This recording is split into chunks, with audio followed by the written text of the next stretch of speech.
This is Orson Welles, speaking from London.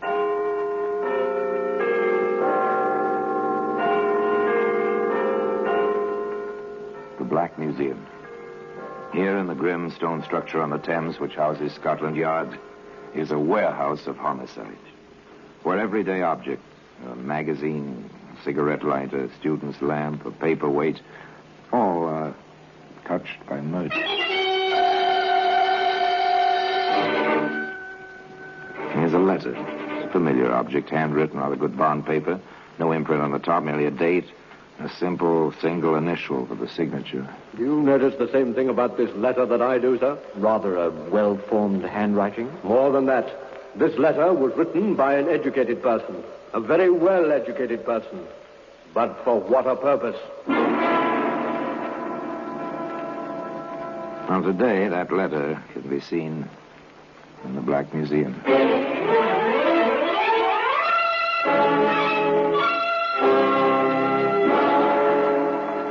From the annals of the Criminal Investigation Department of the London Police, we bring you the dramatic stories of the crimes recorded by the objects in Scotland Yard's Gallery of Death, the Black Museum.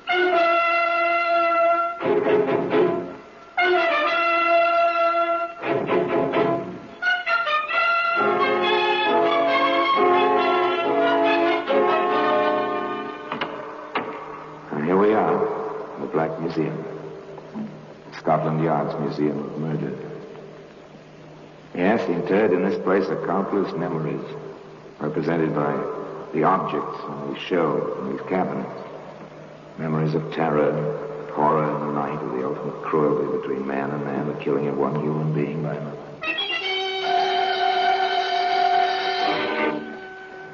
Yes, here lies death.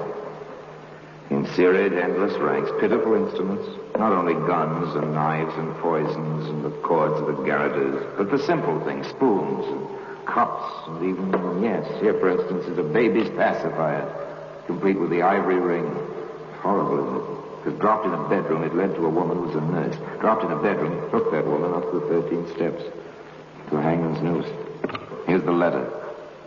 The letter I told you about. The letter of today's story. This one begins innocently enough in a bank. As a man steps to a teller's window. Will you cash this for me, please? Do we know, sir? I have an account here. You can check the signature. Yes, sir. That'll take just a moment. So normal, so much in the ordinary course of daily business. The cashier goes to the files, compares the signature on the check with that on file, returns to his wicket. Everything seems to be in order, sir. How do you wish the money? 2 5s, the rest in £1 notes. Very well. There you are, sir. If you'll count. The customer counts the bills, nods that they come to the proper amount, and walks away out of the bank. A week or so later, in the office of the manager of that bank. Of course, we understand how you feel, Mr. Holt. The cashier in question will be here in just a moment. One would expect a bank to protect a depositor with more care. 3 forged checks, each one successively larger. Apparently, the forger felt himself safer each time. Apparently. If I hadn't requested my statement and the voucher ahead of time this month, this might have gone on almost indefinitely. Mr. Holt drums his fingers angrily on the manager's desk. Both men sit silently, awaiting the arrival of the cashier. You sent for me, sir? Yes, Hollingsworth. Your initials are on these 3 vouchers. Do you remember the man who cashed these? Yes, sir. Quiet sort. Very dark. Seemed on the tallish side. Nothing at all like the gentleman sitting here. Oh, not at all. Ah, I see. Oh, this gentleman is Mr. Holt. But I compared the signatures, sir. Our usual routine. Is this a case for the police, sir? It certainly is. And I intend to see to it that the police find the perpetrator of this forgery. Forgery. Apparently quite a clever job of it. After all, the cashier did compare the signatures, and the cashier was honest, no question about that. What then did Scotland Yard have to say about it? May I ask, Mr. Holt, if you've written any letters recently to anyone you don't know? I'm a solicitor, Inspector. I have a great deal of correspondence. Of course. Let me ask you something else. Have you made any debt collections within, say, the past 6 weeks? Well, now, let me think. Yes, there was that Mr. Arthur. He'd had a bit of a difficulty with Mr. Harris. Asked me to write a letter. A lawyer's letter, you understand, Inspector. Yes, of course. Go on, sir. I wrote the letter. Mr. Harris paid his debt at once. About £50 it was. I deducted the usual fee and remitted the balance to Mr. Arthur, that was all. But you signed the letter yourself? Of course. It's not a new trick. but it's been used quite often lately. I'd rather than follow, Inspector. That's how the forger obtained your signature to trace our copy. What? But that's... Quite simple, yes. And the chances are that neither your Mr. Arthur, whom you saw, nor Mr. Harris, whom you did not see, neither one of them was the forger, as we've come to call him. Then you had similar cases? Many of them. And no trace of the culprit? Never a trace, nor any link. He knows what he's doing, this fellow. Clever, in a diabolical sort of way.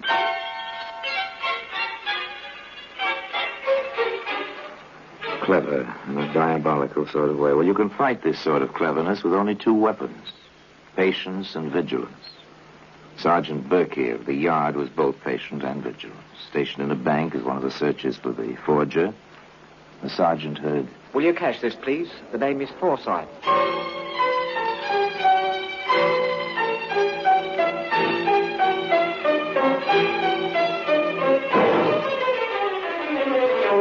Beg pardon. Aren't you James Alsey? My name is Forsyth. Sorry, I saw you identified in the Mason case. Your name is Alsey. I'll have to ask you to come with me. The sergeant took Mr. Halsey to the Yard. There, Inspector Dodson proceeded to the questioning. That check was a forgery, didn't you, Halsey? No, sir, I didn't. I see. You were just doing a busy man a favor, running to the bank to cash a check for him. That's it. Exactly right, Inspector. He promised me £50. He did for me trouble. I can hardly believe that. You, with your record, trusted like that? Some folks trust me. No doubt. Any questions, Sergeant? Yes, sir. Look here, Alsey. Where were you supposed to deliver the money?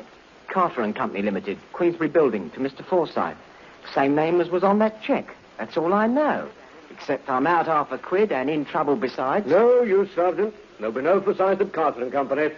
Let this fellow go. He's telling the truth for once. The man we want is the forger. Another blank. No link to the man whose mind was planning all this cleverness. Of course, they did learn one more fact about his operation. Just before we close the file, I think we might check up and see if we can learn anything from the real Mr. Forsyth.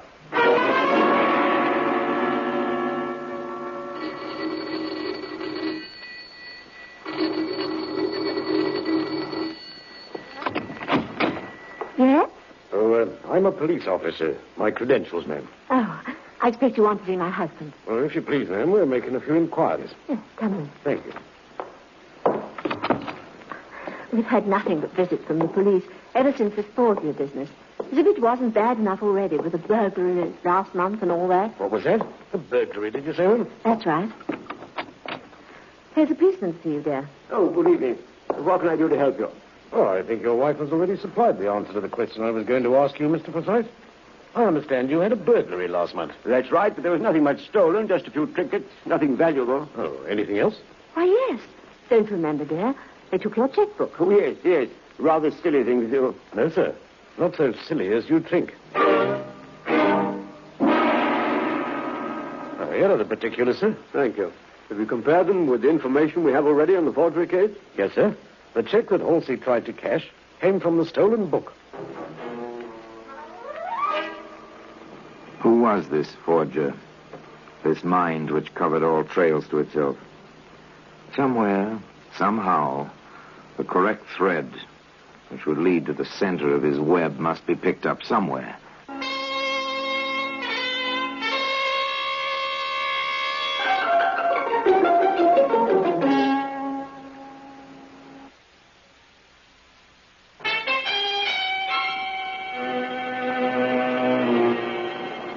I believe some money has been placed on my credit here from my bank in London. The name is Harrison, Charles Harrison. I'll see Mr. Harrison. Just a moment, please. You know how this is done, of course. You deposit money in one bank in, say, London. Notice the draft is sent at the depositor's request to a branch of the same bank in another city. You arrive in that city, identify yourself, and receive your money. Usually it's a fair amount, too large to travel with. How much is this draft of yours, sir? £250. The amount's correct. It was deposited in our London office by Mr. Harris Thompson. That's right. With instructions to pay to him in person. I'm here. Wish identification? I have it. But you're Mr. Harrison. Charles Harrison. You said so a moment ago. I'm Harris Thompson. I see. Perhaps the London branch made a mistake. I'll get in touch with them and come back tomorrow. Sorry to have bothered you. I caught your signal, Bartley. Is something wrong? That fellow there, sir, just going out the door, gave me two different names while he was trying to collect on this draft. Some kind of swindle? I can't say, sir. The order came down from London in perfectly good order. There are £250 up there. It's a bit strange. And he behaved oddly. Gave his name as Harrison. It's quite simple. Quite simple, really.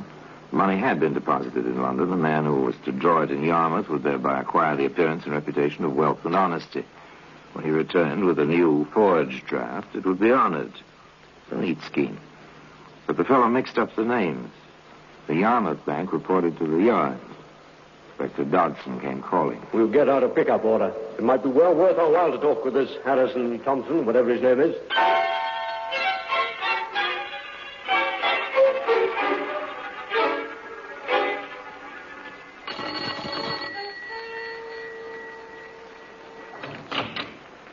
Yes? Does Mr. Harris Thompson live here? What name?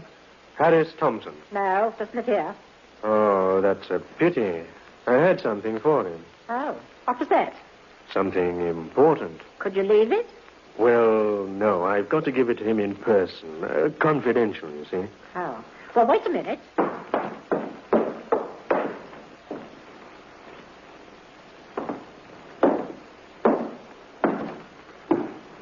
Yes? What do you want? Are you Mr. Harris Thompson?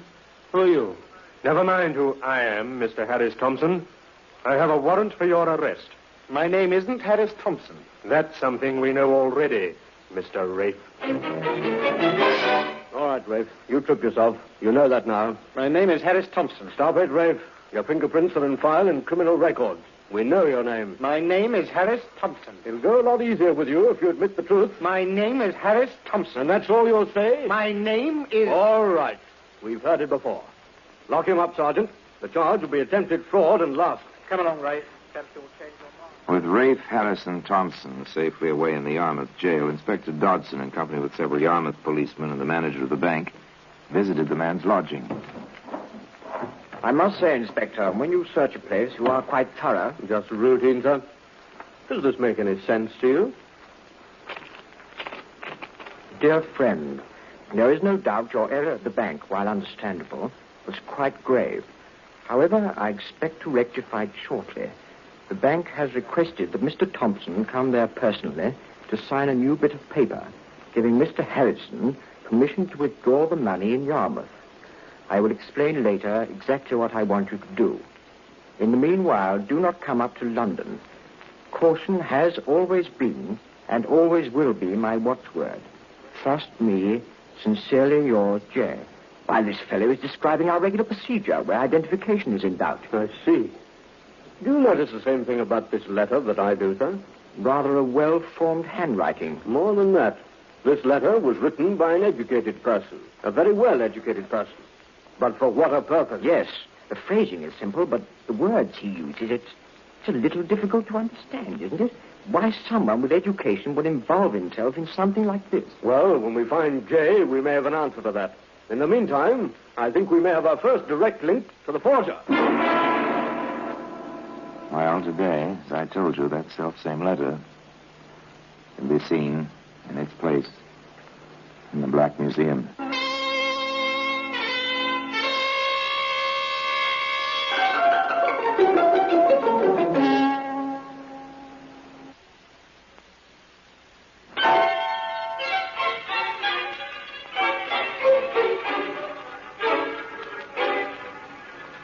The words in the letter, signed simply J, told nothing new. The manner and style of its writing told many things. This J, possibly the long-sought forger, was a man of education and intelligence. A shadow figure using many other men to further his own designs. Seemed a kind of devil. But within a very few days, they learned he was at least a man. So my cousin Rafe is in trouble again. Yes, Mrs. Webster. And we would like to know the occasion of his visiting you. I haven't seen him in 10 years. My own aunt's son, and not in 10 years. Most of which he spent commuting back and forth in and out of prison. Why do you suppose he turned up now? He wanted something. First I thought he turned a new leaf, but he wanted something. A convenience. He'd taken a room in Yarmouth. Would I, he says, receive his mail for him? And you did? Yes, Inspector, I did. May I see whatever you have left of it? I haven't anything. Rafe's friend came and asked for all his mail. His friend? Yes, sir. And how a man like that came to be friends with Rafe, I'll never understand. Well-dressed, nice-looking, and with a real refined manner. Could you describe this man, Mrs. Webster? I had a good look at him. Even talked to him. Fair as she was. Brown hair, nice blue eyes. About, my husband's size, and he's 5'8". Weighs about 170 pounds. A knife mouth. And I'll wager his hands never held a pick or shovel. The second link, a description. Apparently a man of some means. Not particularly individualized, of course, but still, here was someone who could identify this Jay when he'd been found. As for Rafe, his fate was settled quickly. Rafe Martin, you have been convicted of fraud, attempted fraud, and conspiracy to commit fraud. Have you anything to say before sentence is pronounced? What for, your lordship? Your mind's made up. Nothing I will say can change it. Very well. As you seem to be the dupe of someone with a great deal more intelligence than yourself, I've been tempted to lighten your punishment. However, your intransigent attitude toward the law enforcement officers in this case, your attitude in court, and your past record removed all such temptations. You are about to be committed to prison for the maximum time the law allows. 20 years hard labor. That is all.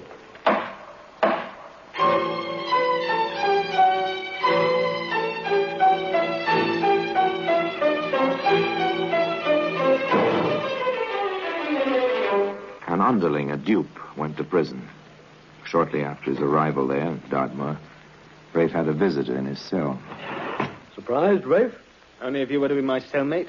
Hardly that. But I may have the key which will unlock that door before you expect. I make no deals with coppers. 20 years is a long time. You'll be an old man when you get out.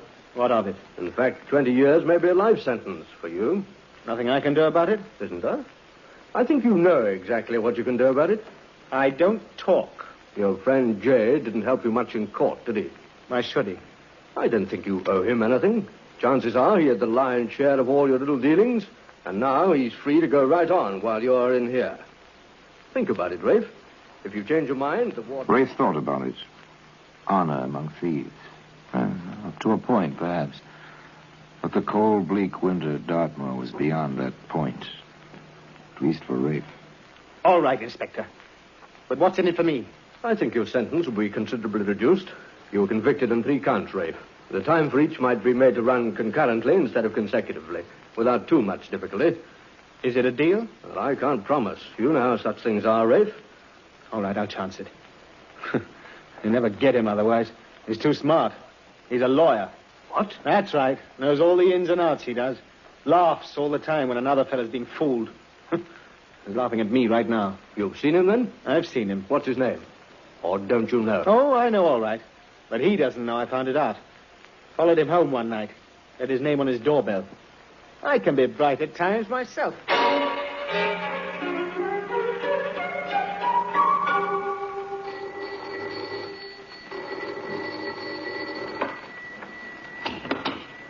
Yes? Mrs. Seaforth? Mrs. Joseph Seaforth? I'm Mrs. Seaforth. Is your husband at home? I'm sorry, no. Would you care to leave your name? We're from Scotland Yard, madam. We have a warrant for your husband's arrest. Arrest? Joe. But what can you have done? That's a long story, Ma'am. It's taken us quite some time to track him this far. When do you expect him back? That's it, sir. I don't know. He went out of town on business a week ago. I haven't heard from him since. He's never done anything like this before, never. Gone. Joseph Seaforth, the forger, disappeared. But there are certain rules of thumb the police follow in situations like this. They know what happens when the wanted notices appear in the post offices all over the country. Now, remember, I want every lead that comes in followed through. We're dealing with a very tricky customer, and every piece of information, however small, may be helpful. Yes, I knew him all right. He used to come into the bar for a drink often enough. He was a real gentleman. Distinguished looking. Oh, have you seen him recently? No, haven't seen him for months. That's his face, all right. Recognize it anywhere. Took a room at our house for a couple of months. Not that we saw much of him. Oh, when did he leave? About 6 months ago. And you haven't seen him since? No. I know so far we've drawn a blank. But all the same, I'm confident that somewhere, sometime, somebody who's seen that wanted notice is going to meet up with Seaforth again. Hello there, Mr. Seaforth. But my name's not Seaforth. It's Saunders. It's Seaforth, all right, and mine's Halsey, Jack Halsey. One of the fellas you put in there got into trouble, like you got Rafe Martin into trouble. I'll appreciate it if Don't waste your breath. Your picture's up, see? And a right good likeness it is, too. Oh. All right. I am Joseph Seaforth. And now that you know, how do you like to make some money with me? Money? How? I have a check. It's a good one. Will you cash it for me? What kind of knock do you think I am? Once burnt, twice shy. That's me every time. We've reason to believe, Halsey, that you've seen Seaforth. What if I have, Inspector? We want to know where. Why should I tell you? I would if I were you. We have enough in you to make you rather uncomfortable for a fair amount of time. All right, I saw him in a pub in Whitechapel. He hangs about down there a lot, I hear.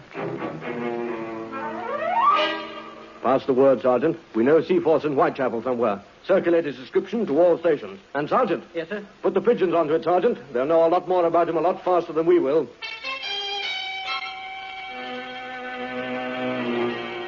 Seaforth seems to frequent two places more than others, Inspector. The Dancing Bear and the Monument. Well, he's getting a trifle careless, isn't he? With all his cleverness, he ought to have known better than that. The search had narrowed now. 2 pubs in Whitechapel. The inspector and Sergeant Berkey dropped in at the Dancing Bear for a quiet pint. Do this again, will you, landlord? Very well, sir. We seem to be drawing a blank here, Inspector. So far, yes. We'll wait a bit. There you are. There you are. Thank you, sir. By the way, we happen to be waiting for a fella, perhaps you know him. Name is Seaforth. Never heard of him. We don't ask names in here. One man's money is as good as another, as long as you don't cause trouble. That's the only way to stay in business. The inspector and the sergeant finished their ale. They lingered briefly, then All right, Sergeant. We'll go now. they left. Outside the door, the inspector turned back. Watch the landlord, Sergeant, through the window. I see him, sir. He's heading for the back room. Come along, Sergeant, before our man gets out of the back door. The far door, sir. On the right-hand side. Good enough. Thanks. I'll be on my way. How are you, Mr. Seaforth? You're barking up the wrong tree, copper. This man's name is Saunders. Stay out of this, landlord, if you want to stay in business. My name is Saunders, and if you are the police, it's hardly necessary for you to molest decent citizens. It's no good, Seaforth. I think you know that. We have a warrant, and your fingerprints from your own apartment. All right, Seaforth. It's finished now. Perhaps one day you'll tell us why you did it. The law can be very dull. When you know it and turn it on itself, there's excitement of a sort. Perhaps one day you'll tell me how you picked up the proper thread. It doesn't matter very much at the moment. And the silent witness to that whole story is today in the Black Museum.